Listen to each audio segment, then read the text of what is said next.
Hello students, I'm Dr. Anshu Sarna. Welcome back to my channel Anushka Classes. Students, मैं अपने previous video में आपके साथ multiplication theorem discuss कर रही थी जिस पर हमने एक क्वेश्चन किया था। आइए अब हम नेक्स्ट क्वेश्चन करते हैं मल्टीप्लिकेशन थ्योरम में and this is a very important question. ये क्वेश्चन जनरली हर एक यूनिवर्सिटीज़ के अंदर पूछा जाता है and this is important from examination point of view. देखिए क्वेश्चन क्या है।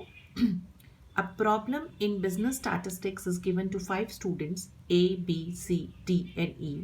Their chances of solving it are 1 upon 2, 1 upon 3, 1 upon 4, 1 upon 5 and 1 upon 6. What is the probability that the problem will be solved?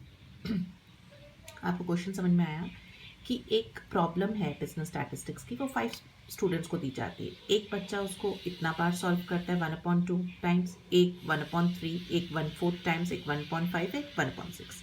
आपको ये निकालना है क्या chances है कि प्रॉब्लम जो है वो सॉल्व हो जाएगी। देखिए अगर हम डायग्रामेटिकली इस क्वेश्चन को समझें तो इसका मतलब क्या हुआ, एक स्टूडेंट यहाँ से लेकर यहाँ तक क्वेश्चन को सॉल्व कर लेता है, एक क्वेश्चन यहाँ एक स्टूडेंट यहाँ से यहाँ तक कर पाता है ना। एक स्टूडेंट कुछ हो सकता है क्वेश्चन यहाँ से यहाँ तक सॉल्व कर पाया। ये आप इसको ऐसे समझिए कि पहले स्टार्टिंग क्वेश्चन की यहाँ से होती है, एक ने यहाँ तक सॉल्व किया, एक ने यहाँ से यहाँ तक सॉल्व किया, एक ने यहाँ से यहाँ तक सॉल्व किया। ठीक है, तो इस तरीके से ये प्रॉब्लम जो है सॉल्व हो रही है। किसी ने हो सकता है यहाँ से यहाँ तक सॉल्व किया, किसी ने यहाँ से यहाँ तक सॉल्व किया।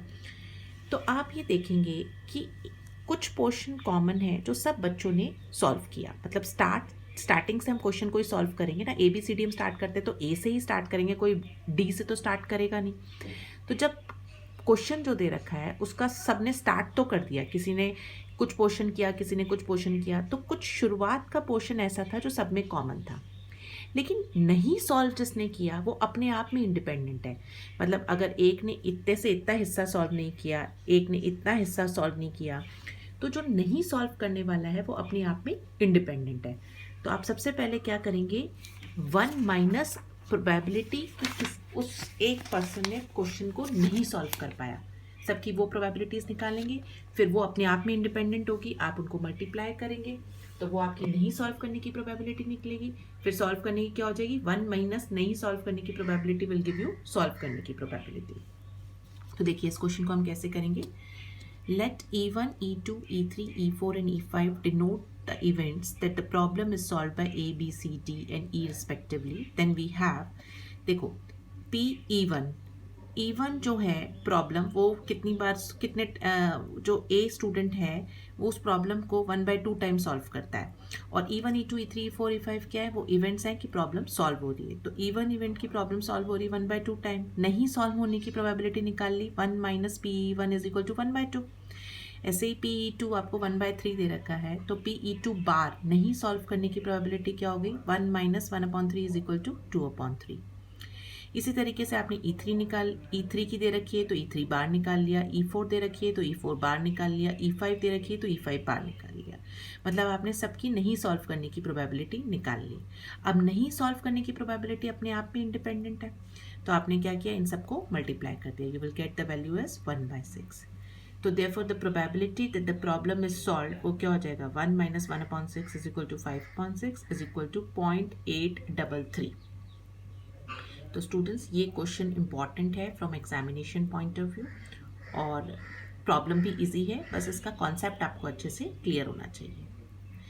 आइए अब हम एक क्वेश्चन और करते हैं जो कि बड़ा जनरल क्वेश्चन है और एग्ज़ाम में कई बार इस तरीके के भी क्वेश्चंस पूछे जाते हैं।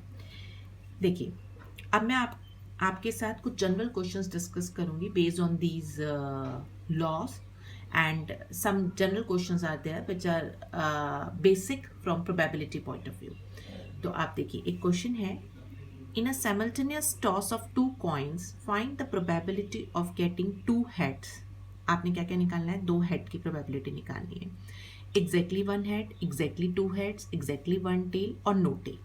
तो सबसे पहले आप देखो 2 कॉइन की टॉस करने की बात की जा रही है, तो उसका सैंपल स्पेस क्या होगा 2 कॉइन्स का। भाई एक या तो दोनों कॉइन को आप टॉस करेंगे तो दोनों में हेड आ सकता है, या एक में हेड आ सकता है, एक में टेल, एक में पहले में टेल आ सकता है, फिर हेड आ सकता है, या दोनों में टेल आ सकते हैं। तो ये तो हो गई सैंपल स्पेस 2 कॉइन्स की। अब वो कह रहा है 2 हेड की प्रोबेबिलिटी निकालनी है। तो 2 हेड तभी आ सकते हैं जब दोनों कॉइन्स में एक में भी हेड, पहले में भी हेड आए, दूसरे में भी हेड आए। तो PHH इसकी प्रोबेबिलिटी क्या हो गई भाई, केस तो ये एक ही बनेगा, तो नंबर ऑफ फेवरेबल केसेस 1 और टोटल नंबर ऑफ केसेस कितने हो गए 4। तो ये हो गया 2 हेड आने की प्रोबेबिलिटी।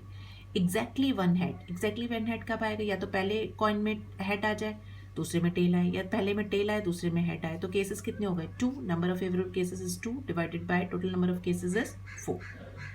ऐसे ही 2 हेड एग्जैक्टली आए तो उसमें भी एक ही केस बनता है हेड हेड, तो वो आपका क्या हो गया 1/4।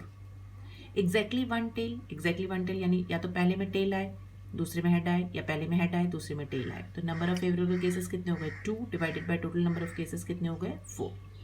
ऐसे ही P no tail, no tail का मतलब क्या हो गया, हेड हेड ही आए दोनों में, तो इसका प्रोबेबिलिटी कैसे हो गई 1/4। तो ये एक बेसिक क्वेश्चन है based on probability, but again it is an important from examination point of view. तो अब स्टूडेंट्स मैं आपके साथ अगले वीडियोस में कुछ बेसिक क्वेश्चंस डिस्कस करूंगी प्रोबेबिलिटी के, और वो सारे क्वेश्चंस इंपॉर्टेंट होंगे from examination point of view. तो अगर आपको मेरा ये वीडियो पसंद आया है तो please don't forget to like, share and subscribe my channel. Thank you.